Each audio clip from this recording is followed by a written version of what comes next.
Hey guys! Welcome back to Let's Play Xenogears! Last time, we finally freed Ave from Shakan's rule.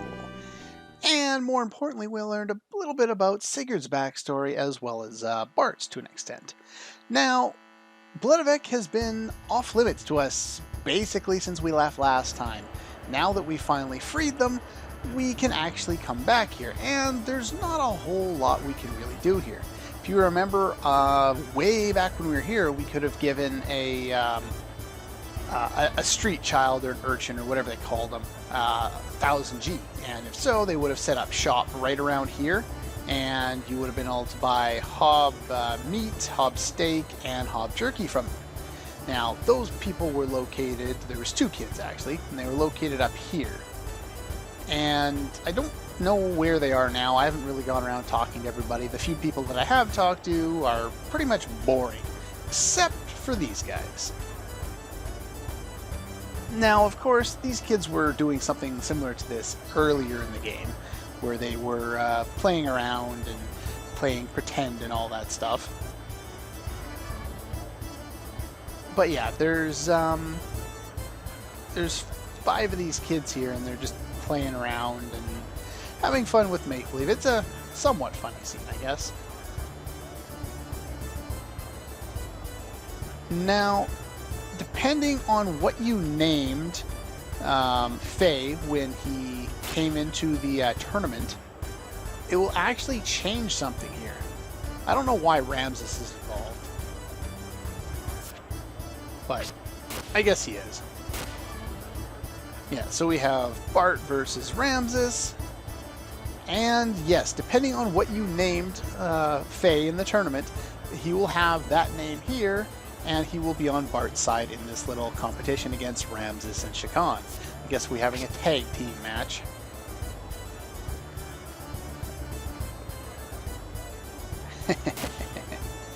Anyway, yeah, I don't know why it's funny watching everybody, you know, kids fighting each other, but anyway, the one kid complains about playing Margie is no fun since she doesn't do anything, and you lost at rock, paper, scissors. One of these kids, in fact, is the hide-and-seek guy, the one you got the badge from way long ago, but there's not really a whole lot to it.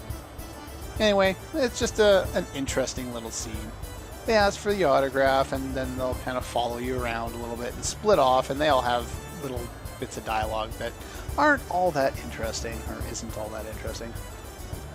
So anyway, I probably went the wrong way. Yeah, there's nothing left up here in the square. It's no longer a fair, so there's no one set up there, and the castle is just filled with the same people who don't really say anything particularly interesting, or even new sometimes. Now, since last time, I have done a good amount of organization, selling, getting rid of excess stuff that I'm not going to need anymore, and pretty much got myself all set up to go. Now, as far as equipment goes, I have equipped basically only 4 people, and I'll go into why that is when we get to that point. But for now, let's actually go the right way. We're supposed to go to the Tower of Babel now. Now, like I said, as soon as you go there, everything kind of gets locked in place. So make sure you save before going in there. And let's take a look at what I have here. As far as Faye's go, she's just got whatever I had left over to increase evades. Tan has nothing special. And you have the Ether Doubler. We also have Ruby Helmet, which is the... can't remember where we found that, but we found it somewhere. And it's the best helmet for females, as well as the Devil Dress, which is the best armor for females. And I could put the dynamite rod on, and it probably doesn't make any difference right now, but I'll just leave that on. I'm not even sure what enemy durability down does, per se, but I'm sure I can look it up. It's not something that seems to show up all that often. Now, as far as accessories go, this is what I've kept. Long dark coat, bodyguard, battle apron, anything that increases power, you know, the power rings, ether dealers, Gallant Belt, probably won't use it. Anything that's usually higher end I seem to have kept, and most of the other stuff I've just binned because I'm never going to use it anyway. As you can see, I have much fewer accessories than I did before. As far as armor, keep the war mails, keep the wedding dress. I'll never use it, but I guess you could probably sell it if you want. And what else? And keep the war helms. As far as female equipment, you want to keep the ruby helm, and I think the other two have on silver beret or something like that. And they also have on devil dresses of their own, and I think I sold all the excess armor that I had because I didn't really need it. And gear-wise, everyone's pretty much set up with magnetic coats except for Ellie, because she might as well get set up this way. Now, I did buy the extra, where are they? Extra power magics, but each one you put on, I think I said this before, reduces your agility. So I don't feel the need to put all of them on at once, but they are there. And I've also sold a lot of excess junk as far as gear accessories go. So this is the stuff I'm keeping. Anything else you have can probably go. If you have 3 beam jammers, I'd keep all 3. You might as well keep the beam coats as well. Probably will never use them again, but they're there. Basically the armor veilers, the elemental veilers, I'm keeping them just in case. I can always go back and buy them later. I only have 1 of these, so I'll probably never use it, but oh well. Seal armor, keep 6 of those, just so I can block out the damage. In fact, I could probably get rid of them since I have the sealed barriers now. Oh well.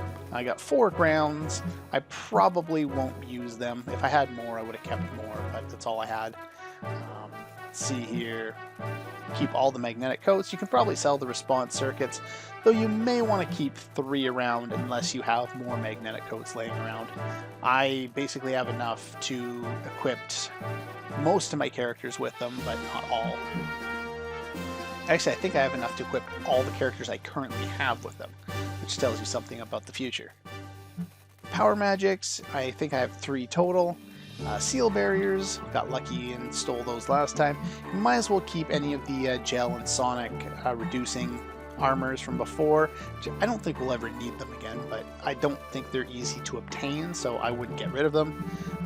Gold plate, gel damage as well, yeah, make sure you keep those. And that's pretty much it. I sold off a bunch of extra weapons and items. And I went back to Kislev and I got rid of all the excess stuff except for the Hob stuff. They actually will not buy that back from you right now for various reasons. They say somebody from Bledavec keeps, or someone in Bledavec keeps buying a whole bunch and then going there to sell it, which is basically telling you about a strategy for making money later in the game. But I've already deemed it taking too long, and I have a more effective strategy anyways, which I will of course demonstrate. And yeah, I haven't used any of these drives in a while. I don't really know who to give them to right now, but yeah, these are kind of the items that I'm left with. These are all kind of key items or items that I can't use. As far as items for healing and all that, that's pretty much all I have. And yeah, now that we have everything all set up nicely, let's move forward. Enough dicking around. I do enjoy doing that for some reason. I like to go over explanations. Anyway, let's go to the Babel Tower. I always want to call it the Tower of Babel, but I guess technically it should be the Babel Tower. Mainly, I guess, from Final Fantasy IV, I have a lot more experience with that game. Played it many times more than I've played this one. This will only be my 3rd total playthrough of the game. Of course, I started files that got as far as Leyhan and then I put it down 2 or 3 times. But, oh well. Speaking of Leyhan, you can't actually go back to the village there, but you can go back to Satan's house if you're interested in that. Of course, now that we know that Yui and Midori are in Shivat, we know that that's why they're not there, and they aren't there. You can still go into Kislev. There's not a whole lot you can do there, but yeah, just talk to the same people. If you bring Rico in your party, you can go into the Kaiser's room, and he'll say, "How did you get in here?" and say something about Rico being a mutant, and then says he has nothing to say, and there's nothing else you can do there. as far as I know. If there is something else that I'm missing there, a cutscene, do let me know because I'd like to show it off if it is there. We're not at the point of no return for the disc yet, but we will get there in due time. And I want to make sure I get everything done that I need to before I get to that point. Anyway, as soon as you enter there with your party, which is a guaranteed party, you will always have those three, Faye, Satan, and Ellie going into that one, as we decided in the last episode. So yeah, you'll always have them going in there, so make sure everyone's equipped ahead of time.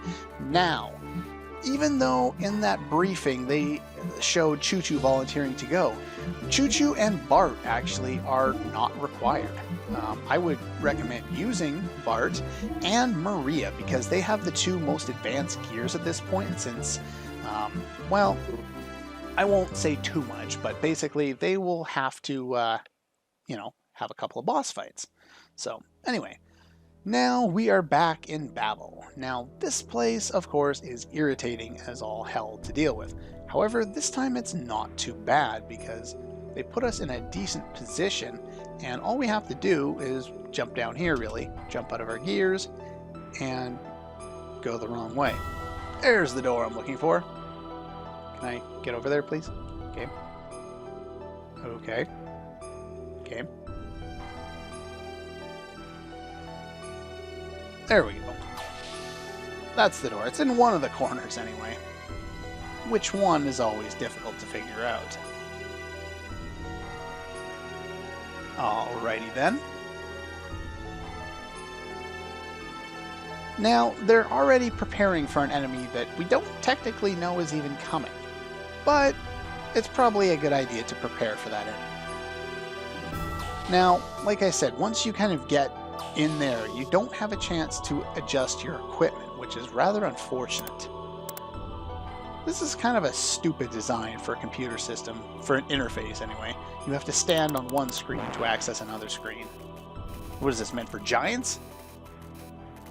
Or robotic hands poking at different parts of the screen? Oh well. Is what it is. And of course they have long-term, long-distance communication, of course. Makes sense.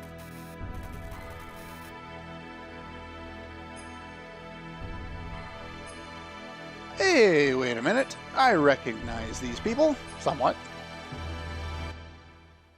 Now, I don't know how, but not Dominica. She's in the red, pinkish, white gear. The blue one, I don't know why they decided it was a good idea to bring a shark-like gear that could not walk, or how they brought it all the way up through here, but yeah.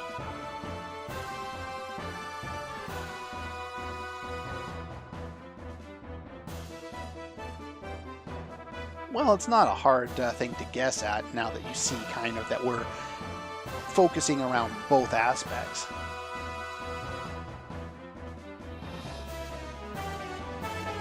Anyway, here we go.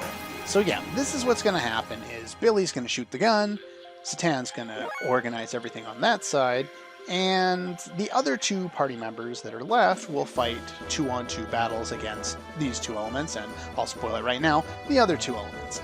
Now, if you have Ellie with here, which of course you have to, I would recommend building her up to use air rods to one-shot these guys because that saves a lot of time. In fact, I'm going to do that and specifically hope that I get the drops because they do drop items and this is just a faster way of going about it. If you want to beat them up, I think they have 5,000 to 6,000 HP normally and you can try and take them down that way if you want.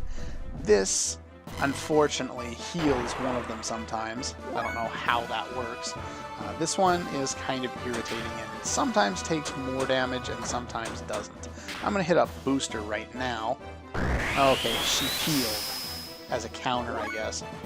So let's see if we can take this one down here. Now I have set up something rather useful. Well, I'll just go with normal attacks, or I could miss. How are you healing? I'm confused on that one. I don't know how she's healing this gear. I really don't, because air rods is non-elemental and she's equipping rods that are non-elemental. So yeah, I'm not sure how exactly that's working, but okay. I would guess fire would do damage. There we go. Much better. Somehow she had an element on her. Anyway, they can each drop a drive, so I'm going to go back and I'm going to attempt to get both of the drops. Neither of them are guaranteed, so each of them drops a different drive. I'm going to try and get both of them, and then I'll see you in a moment. Alright, there we go. Only took another couple of attempts, so that's not too bad. Save states make recording this so much easier. And with that being said, we move over and shift perspectives here. Ah, we know those three. They must be descending from the Yggdrasil somewhere up top, even though they don't show it on screen. And on this side, of course, Billy has to get set up. I guess this is kind of supposed to be happening simultaneously to the other one, but you can't really show both sides at the same time now, can they? Yeah, I think it makes sense to bring Bart here, even if he isn't required. But the other three, wrong game, Faye, Satan, and Ellie are required on the other side.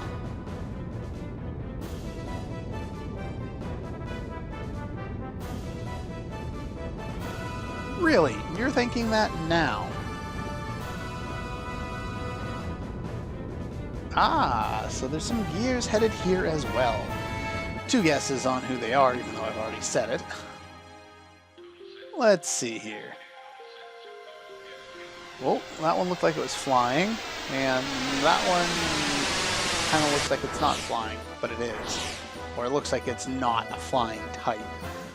What I meant more so was that it had wings.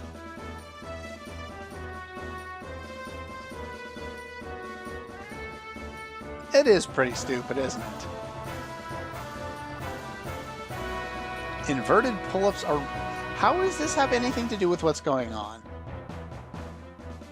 Okay...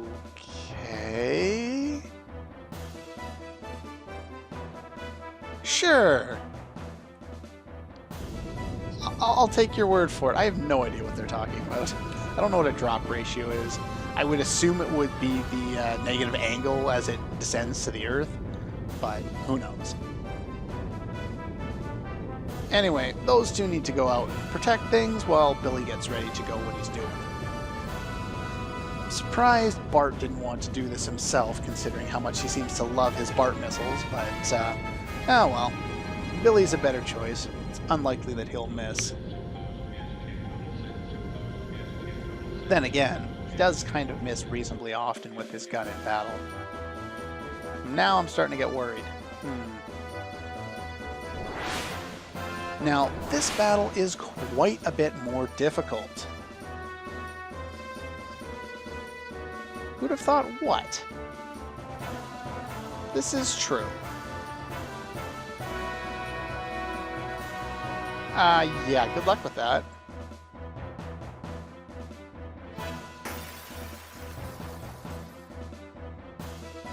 Anyway, now this fight is a little bit different. Mainly because we don't have Ellie to just annihilate things at the start.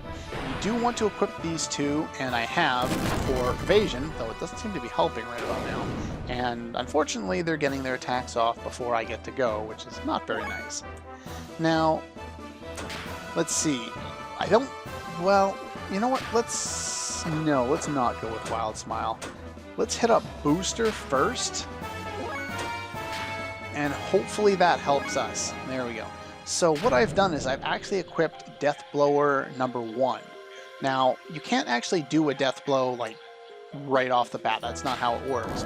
What it does is after you do your first attack here, and might as well go with that one there. There we go. You will get an option of doing a different combo than you normally do. And unfortunately, I'm going to take a lot of damage like this. Ouch. Yeah, they do quite a bit of damage. Now this fight takes a little longer to redo, but they also have that same percentage to drop different drives. So when you hit triangle and you have Deathblower 1 equipped, you have a third option, which only costs 10 fuel and does more damage. So let's go for that. Unfortunately, it's not really all that great, and I'm actually going to go and take you down. You have one as well. Just equip one of each on each of them. Now, this one does more damage, so I'm more worried about that one, so I'm just going to take her down right then and there. And as far as this goes, just start wailing away. You could equip some elemental protection against wind for the one that ran away, and fire for this one if you really want, but booster is usually enough. It's not like you're going to take more damage than you have HP, so they can all pretty much heal themselves to some extent, but yeah. Again, like the previous duo, they have somewhere between 5,000 and 6,000 HP. So we should be able to take them down pretty close to death with this. Aw, come on! Gotta be close to dead now. There we go. Now hopefully I got both of the... No, I only got one of the drives. I will redo the fight, and I will see you in a moment. There we go, got it on my next attempt, so that works out quite well for me. Don't have to redo that too many times. Anyway, time for action. Fire! No, it's not on fire. Shoot. Though his angle already kind of looked off. Billy, did you hit that? Game? He missed, so it's game over. No. That laser's moving a little slow for my tastes. And bullseye or not. Billy, you missed! Well, that's not very effective. You didn't get a direct hit. You didn't get a hit at all. You completely missed. It's all over. Aim well. Anyway, at this point, we actually get rematches with both sets of battles. So yeah, next time we will start, you can get the same drops from both of them. So I will show off the dialogue and then skip the boss fights. It's the same as before anyway, and just make sure I redo them enough times in order to get the appropriate drops. So that's all for this one, and I'll see you guys next time.